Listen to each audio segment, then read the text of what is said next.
Back with the Coach Scott Field Show. We got Coach Evric Gray right here on the show. Coach, our poll question tonight, of course, I know that it's even more fevered now. Donald Sterling, the owner of the LA Clippers, comes on and, of course, was privately recorded having a conversation with his girlfriend with some very racial comments. Right. Unbelievable. Bob and I have talked about it for a couple weeks. Our poll question today is, he's supposed to go on Anderson Cooper's show tonight, and he's supposed to have this sincere apology. And the guy opens up and says even more ridiculous stuff, and I think Bob might even have a loop of that. But what is your take when you hear people talk about Donald Sterling and the racist comments that he had? I mean, there's been a pattern there for years. Here he is, an owner of the LA Clippers. What do you think about that? Keep it clean. Keep it PG. But keep it PG. Yeah, share your thoughts on it. The thing is that with Sterling, I grew up in LA, inner city LA, so my sister went in on him on Facebook, and then she finally told me that we lived in one of his complexes. Wow. So with Sterling, Scott, I was doing the deal with one of my buddies. It's like I've been with 20 different NBA teams, either 10 days or training camp overseas, and we all knew about Donald, and it finally came to light. Now, I think with Donald is he felt what he meant, and I don't agree with it. Yeah, it's about time. The problem I have was with his wife. The wife is interesting, but the thing is that with Sterling is he is what he is, and he did he does. The people don't realize what he did in the league with like telling people that we're gonna fire you for 3 months. Why it's a break in between the season, and then we'll hire you. And I don't believe, I really believe that he's a racist, but that's just my opinion.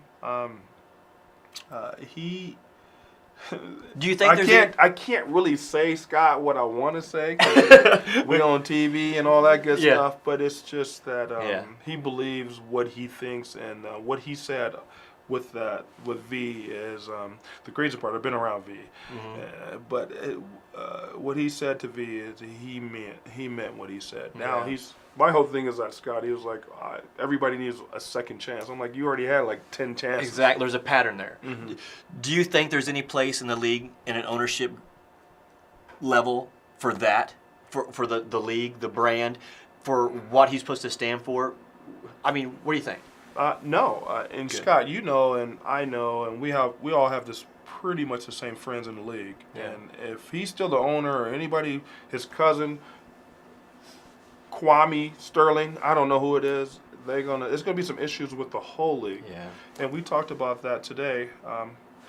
And I can't tell you who I talked to, but it was some current NBA players that we played today, because I still play. And we talked about it. And it's like if he don't step down and sell the franchise, there's going to be some issues league-wide. Right. Well, look at sponsors are already backing out. 20 of them. Yeah, gone, done, money gone. Players don't want to play for him. His wife says, "Hey, I got 50% stand." That's not going to work. Even if they give the league or the team to his wife, that's not going to work, because she's still a Sterling. Scott, well, the issue too is when they start taking money out of with the sponsors taking money out of the players' pocket, that's the issue. Like with the Kia backed out. Now Kia's with Blake, and then State Farm backed out, and they're going to start pulling his stuff. And that's the issue. And even though we know that LeBron gave Chris that deal, if you don't know that, but that's what happened. And the thing is that Chris is giving it to Steph, and so that's the issue with the league. And Sprint pulled out. Sprint does. And that's a big deal, but those sponsors start pulling out, that's an issue. Yes, it is. Well, I like how, and Sean Rooks last week came on, and he Yeah, he eloquently said. I grew up with Rooks. Yeah, Sean, that's my guy. He eloquently said he liked how the players banded together and supported each other, and as a union went to Kevin Johnson, and they put pressure on the league also from a player standpoint that they weren't standing for, and they were united. And I think that's refreshing to hear. But that's the thing is I've been with 20 teams, so I know Kevin. Yeah. I was with Kevin in Phoenix. So the thing is that Rooksy, that he's a friend of mine, so we grew up in the same area. But the thing is that with, I'm curious to see what's going to happen at the end because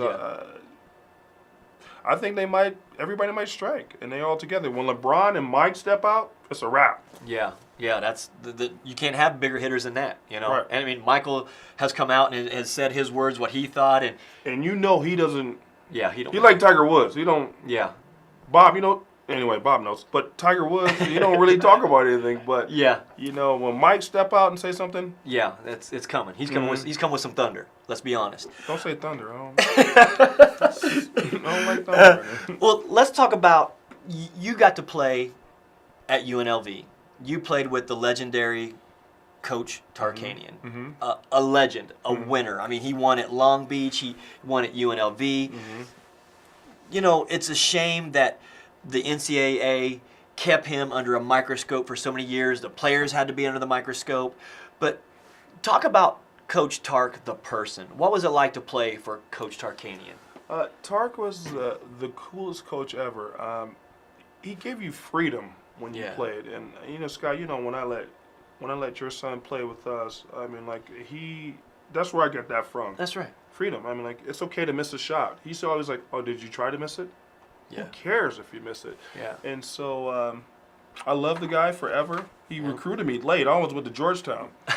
But he recruited me late, and everybody is loyal to Coach Tark. They are. And no but for a reason. He looked out and took care of a lot of people. He nurtured a lot of people. Exactly. And he's kind of had some health issues recently. And he's in the hospital. He had a heart attack. Nobody really knows that. Yeah. He had a heart attack about a month ago, a mild heart attack when I was down in Vegas with one of my AAU teams. So I couldn't really see him because he was in ICU, but he's better now. He's getting better, but he's 89 years old. Right. And I've hung out with him a little bit. I'm surprised. Anyway, but he's a very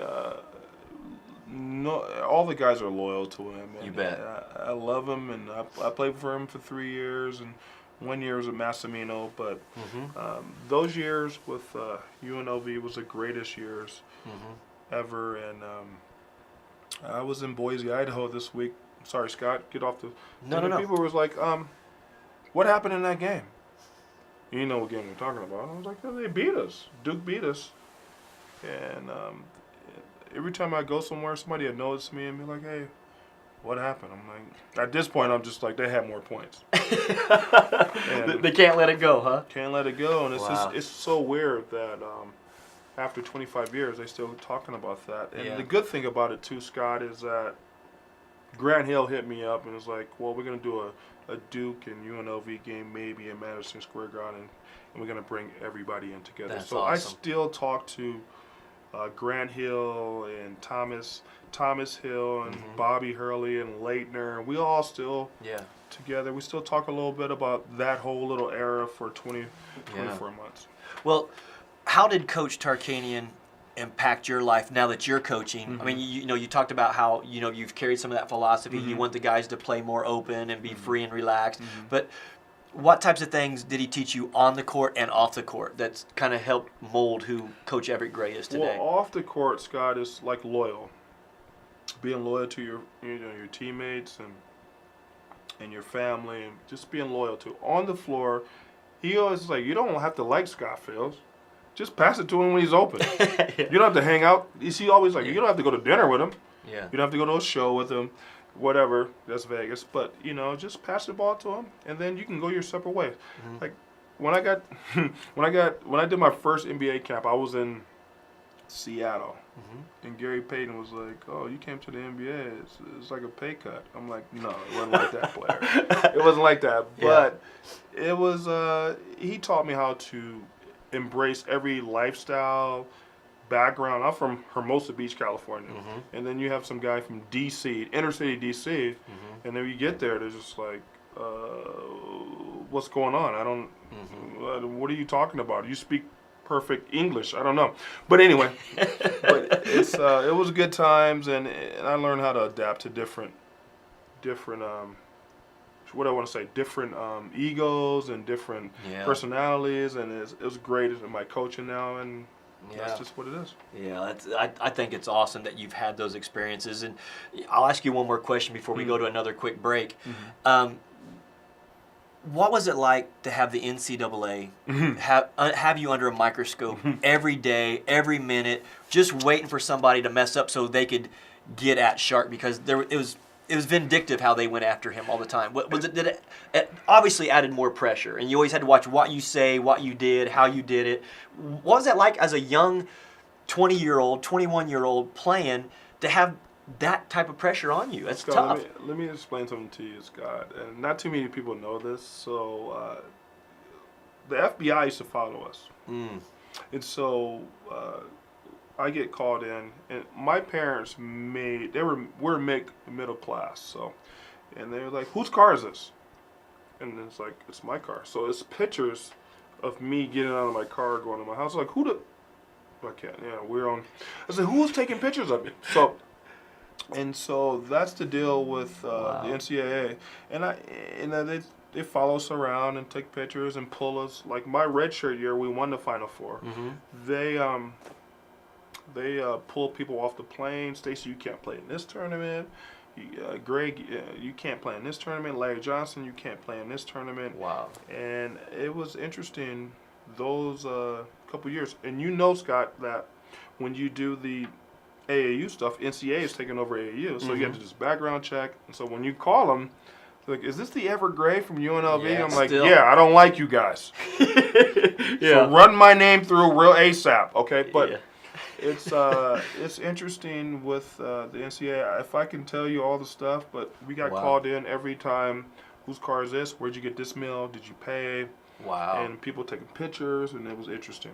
Wow, that's got to be tough. But hey, we're going to go to a break here real quick, and we're going to come right back with Coach Evric Gray right here on the Coach Scott Field Show.